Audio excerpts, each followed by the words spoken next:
좋아요, 딸랑딸랑. 딸랑딸랑.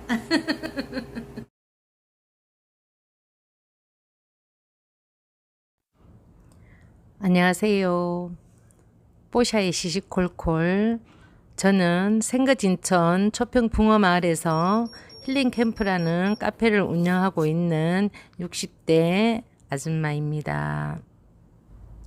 제가 아줌마라는 것을 강조하는 이유는요, 나이에 비해서 조금 점잖지 못하게 느껴졌나 봐요. 할머니라고 하기에는요, 사람들이 어색하다고 그렇게 하지 말래요. 그래서 저는 이제 60대 아줌마라고 얘기할 거예요. 앞으로도. 가끔 푼수같이 구니까.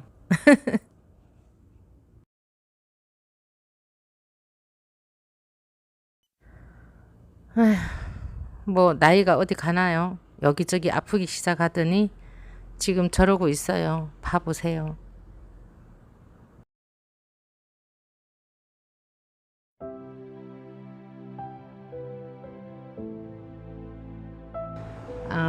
앞 영상에서 보셨다시피 제가 물리치료를 받고 있었잖아요. 뭐 물리치료는 뭐 별거는 아니지만 처음에 매우 심각하게 시작이 됐었어요.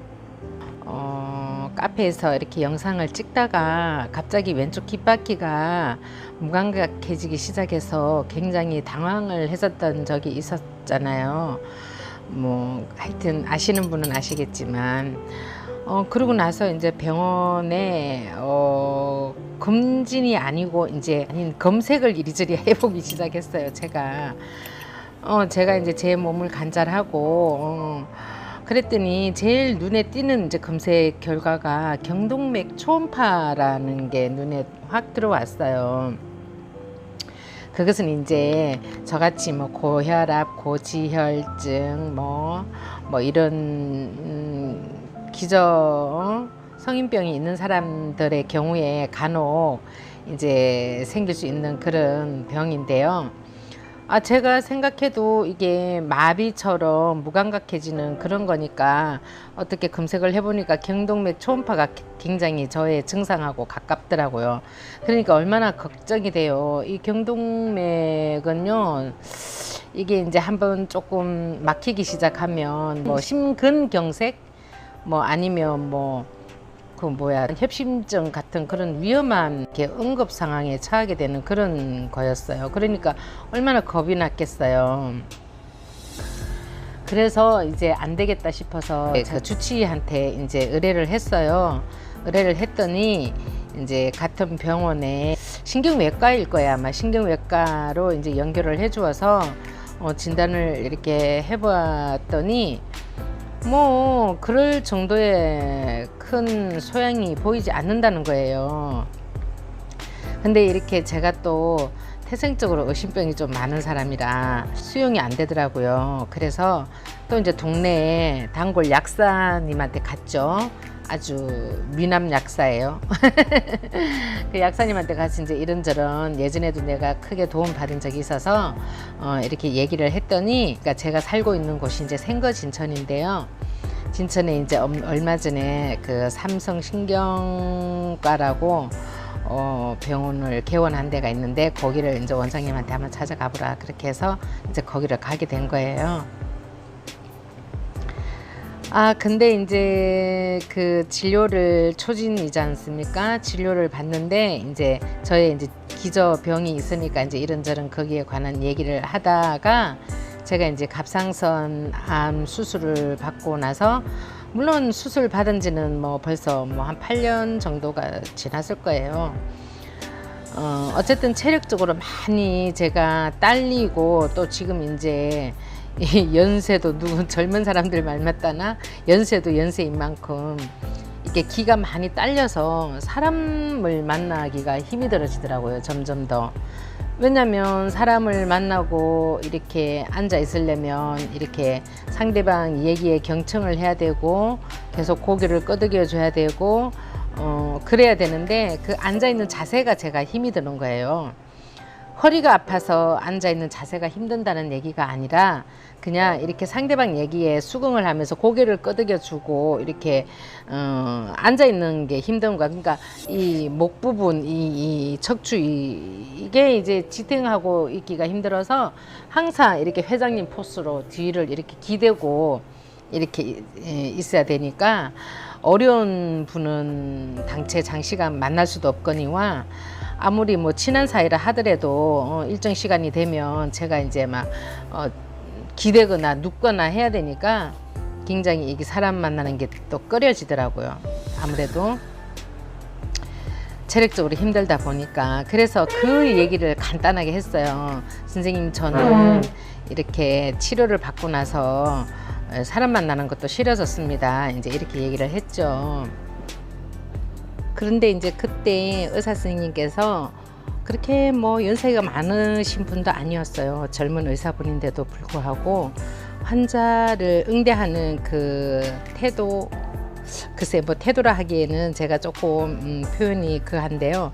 환자를 대하는 어떤 그런 마음이 굉장히 진실했어요.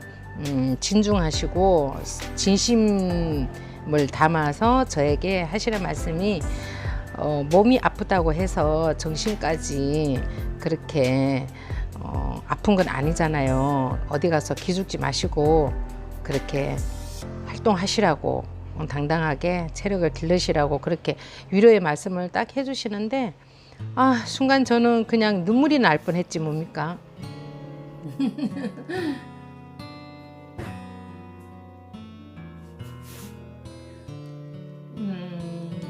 어떻게 하더라?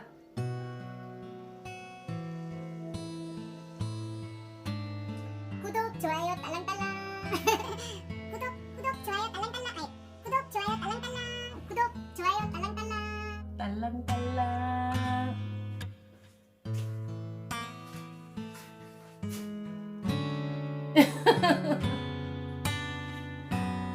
그래서 다시 또 이 얘기로 돌아가자면 그래서 이제 목을 일단 목뼈 사진을 찍어 봤어요. 그랬더니 아닌 게 아니라 그냥 일자목이라도 그렇게 심한 일자목일 수가 없는 거예요. 의사 선생님도 깜짝 놀라시더라고요. 이렇게 목이 이 지경이 되니까 안 피곤할 수가 있냐고, 어떻게 목을 지탱하고 있을 수가 있었겠냐고 그러시더라고요. 근데 있잖아요, 여러분, 일자목이 왜 된다고 생각하세요? 요즘은 그렇잖아요. 저 같은 경우에는 뭐 휴대폰을 거의 그냥 잠자는 시간 외에는 거의 들고 있어요. 그리고 이제 뭐 일하는 시간, 잠깐 손님들 오는 시간에 뭐 일하고 나면 저는 사실 이제 와서 고백을 하지만 글쓰기 작업도 사실은 이 휴대폰에다 해서 컴퓨터에다 옮깁니다. 그게 오랫동안 습관이 되어 있기 때문에 어쩌면 뭐 하루 종일 뭐 거의 휴대폰을 들고 고개 숙이고 이렇게 있다 보니까 일자목이 되는데 많은 영향을 미쳤던 것도 같아요. 그런데 어떡하나요? 이 휴대폰 없이는 뭐 정말 단 5분도 10분도 견디기가 힘드니까요. 큰일이죠. 그래서 목 치료만 해가지고는 또 안 될 것 같아서 제가 이제 그 이비인후과, 또 자주 다니던 이비인후과에 가서 또 상담을 하고 귀 속, 코 속 이렇게 염증 치료를 계속 하고 있답니다. 왜냐하면 눈으로 보이는 곳에 염증이 있을 수도 있지만 이렇게 보이지 않는 곳에 또 염증이 있어서 그 영향이 있을 수도 있겠다는 그런 저 나름대로 생각을 의사 선생님한테 얘기했더니 뭐 그럴 수도 있다고, 그 나쁜 생각이 아니라 그러면서 이렇게 가끔 소독해주고 염증요 가란 약을 먹었어요. 근데 이제 목 치료 처방하는 약보다 이비인후과에서 주는 염증약을 좀 주로 먹었어요. 그 약이 조금 효험이 있는 것 같아서 그 약을 꾸준하게 먹고 뭐 꾸준하다 해봐야 뭐 일주일 정도 됐나요? 일주일 정도 먹었나요? 그러고 나니까 이제 어느 정도 돌아오는 것 같더라고요. 근데 지금도 완벽한 건 아닌데 그래도 뭐 거의 99%는 다 돌아온 것 같고요.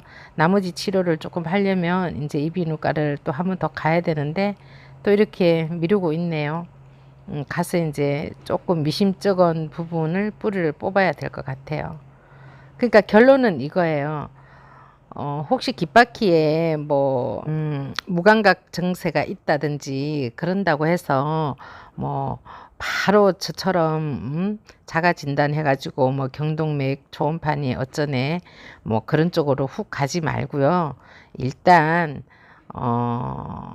목뼈도 한번 검사를 해보고 또 그 저처럼 이비인후과에 가서 염증이 혹시 있나 없나 그런 진료를 한번 받아보시는 것을 권하고 싶어요.